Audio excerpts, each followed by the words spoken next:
Welcome to Networking Squared with Jerry O and Al Crawford. Grab your coffee, hang out for an hour, and learn from their business experts. Now, here are your business squares, Jerry and Al. Saturday morning, Networking Squared. Jerry O here along with my companion, Mr. Al Crawford. Good morning, Al. Good morning, Jerry, and good morning to all our amazing listeners this morning. Yeah, the list grows. It's fun to be on the air. It is fun to be here on a Saturday morning for you. We have got so much stuff to talk about. I was up at about 5:30 this morning. I did a few postings on Facebook, let people know what we were doing. Sat down and started working on content. Al got to the office a little later, and you know what? Grab a pencil and paper, or a pen and paper, or a crayon in the kitchen wall, and we're going to be talking about some networking ideas, things that you should do, some functions that you can attend. That's what we need you to do today, and I'd like you to call in. If you've not called in before, we'd like you to do that today, 1-800-923-9385. So 1-800-923-9385. We are going to go commercial-free for 30 minutes. Yep, it's all about you guys, and we have a lot of information, so buckle up and strap it in, and let's get it cranking, Jer. Yeah, you know what? We had a lot of stuff going on last week. Jan Bills from Two Women and a Hoe, that's H-O-E, and they take care of all of your gardening and putting all that kind of stuff together. We had a great conversation with them over the last couple of weeks. They're going to end up doing a commercial on our air. We appreciate that very much. We welcome them as part of our family, and that kind of stuff happens off of Facebook. And I know we talk a lot about Facebook. What parts of Facebook would you like to touch on today, Al? Well, I think that to start off with, it's just something where what people have to understand is that if they're using this as a sales tool, then it's very important that each day that you post something that lets people know what you do for a living. Sounds very simple, but what I find all the time is that I go to people's fan pages, I go to their profiles, and I have no idea what they do for a living. I'm not saying you're selling to anybody, but teach me something. And make sure that your contact information is there. And make sure your website is available on your profile. Those are things that are important, and it's something that I stress to all the people that I've trained, that these are musts that you got to have. Well, we were talking about in the office this morning doing our pre-production meeting. We talked about Jan and Two Women and a Hoe and how they got involved. There was also LinkedIn, and LinkedIn is another very, very important tool that we use. And I want you guys to write this stuff down. LinkedIn is important. What works, how it works, and how it works. There are things that you need to do on it. And I just want to, here's what brought all of this up. I'm an entertainer. We've got a band. We do some other entertaining, and I am on LinkedIn, and I belong to some of the groups that you should belong to when you're on LinkedIn. That's how you make it work.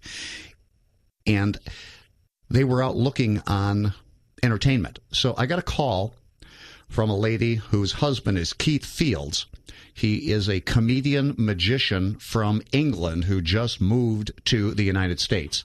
They were trying to make contacts and connections, so she went through LinkedIn, checked us out, gave us a call. I talked to him for quite a bit. We're going to sit down and have a meeting with him and help him make connections on this side of town or this side of the pond. So I know Mark Ridley. And I think he's actually going to be down there today to introduce himself to Mark Ridley. That's how it works. I have my information out there. Other people have their information out there. And then you connect.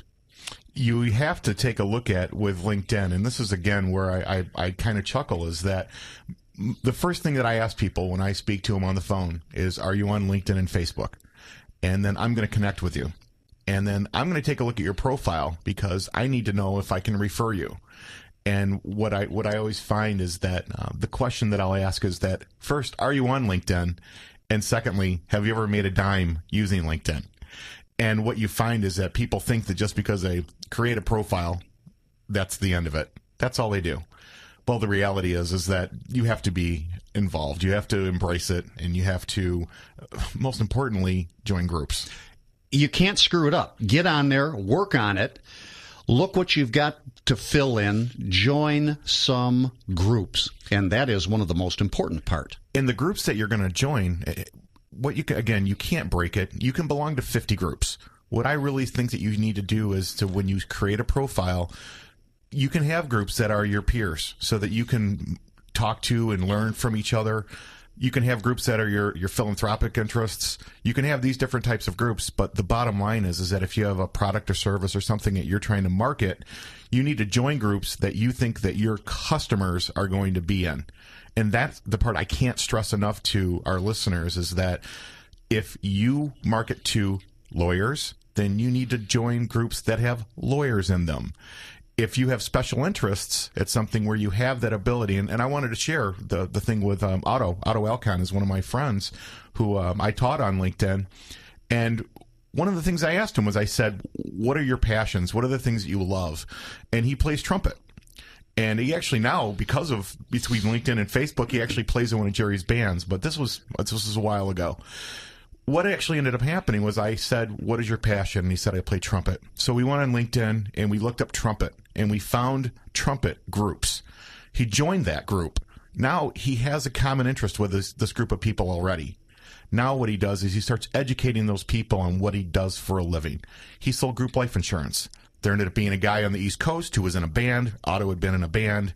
There was a link, and he landed a huge contract because of that relationship. And that's something that you can't get anywhere else.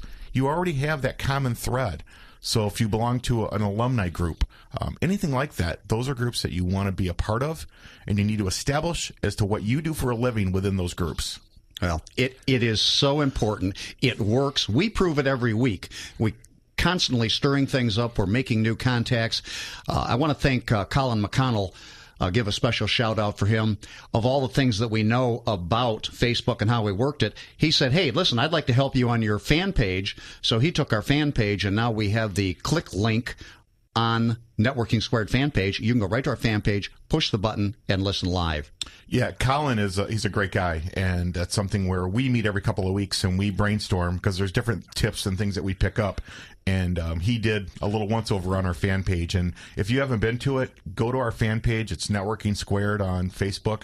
And you actually now can just click right on it and go right to the station right from our fan page. It's a great new tool, and we do really thank Colin. And it's got a new look to it, and I think it's pretty spiffy, Jer. Well, we all need help. Even the Networking Square guys need help. We're always learning. It's a lot of fun. I had a friend, Ed Roach, and he does branding. And we reconnected on Facebook, and he would like to be part of and get involved in the show. I had posted something earlier about branding this week on it. He read it, and he said, this stuff works for me. And that was one of his Facebook posts on what I had posted. So if you're posting things on your Facebook that are relevant to your business, you're going to get comments. You're going to make connections. And then you have to have a fan page. That's the other side of it. Again, remember the analogy we use is that with Facebook, your personal profile is the white pages. Your fan page is yellow pages. And so you have to have a place that people can go to buy. And so it's critical. One of the mistakes that I see people making is that they'll actually create a profile for a business. Well, here's a big problem, is that there's a limit. You can only have 5,000 connections as a friend. So if you're looking at taking something long term, imagine spending the time and money and getting a friend page for a business going, and at 5,000 you're done. That's tragic. A fan page is unlimited. You can have millions of people in it. So that if right now you have created a profile for a business and it says add me as a friend, you need to change it because it's not what you're going to do. You're going to be stopped at 5,000, and now what do you do? Well, we talked about that. Part of the things that we talk about, and I question Al on things, he questions me, and I always want to know why. That's the big why question. Why do I need to do this? Why do I need to do that? The first, one of my questions was Facebook. Do I get a fan page? Do I get a personal page? Which one do I do? Or should I do both? And you probably should do both. You should do both. I think that what you have to ask the question is, are your customers or clients people that you know and people that they know. If the answer to that question is yes, then you have to do it. It's as simple as that. There's no other things around it. I've taken the plunge, and I'm actually doing Twitter now, so that I'm expanded that. I've had a presence on Twitter for a while, but I'm actually now being involved in it. It's a commitment you have to make, because you do have to post 8 to 10 times a day to be relevant out there. And so I'm there. So if you want to hook up with me on Twitter, it's Al Crawford 1. So it's a real easy thing to find. Well, it works, and it works every time. And when we talk about Facebook, it's not like we're trying to sell you anything, dude. How much is it, Al? It's free. It's free. And Facebook is worth about $50 billion. $50 billion. Yeah. This is free. We are trying to teach you how to do networking, and it doesn't cost you anything. Right. People spend all this money, millions or billions of dollars, on advertising on all different formats. And here we have something that's right in front of you for free. That, again, what we're not trying to do is, we're not saying this is something where you're trying to sell your friends. That's not the whole point. But we owe it to the people that we know to educate them on what we do for a living.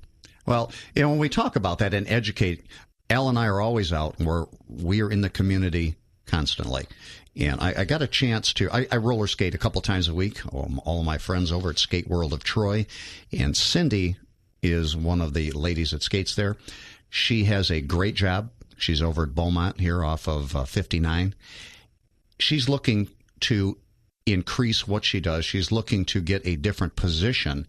And she asked me to take a look at her, look at my resume, tell me what do you think, and what are the ideas that you have to get a different job or a better position so that she may move up the ladder. So wherever we're at, wherever I'm at, people have these questions, and I want to help every one of them.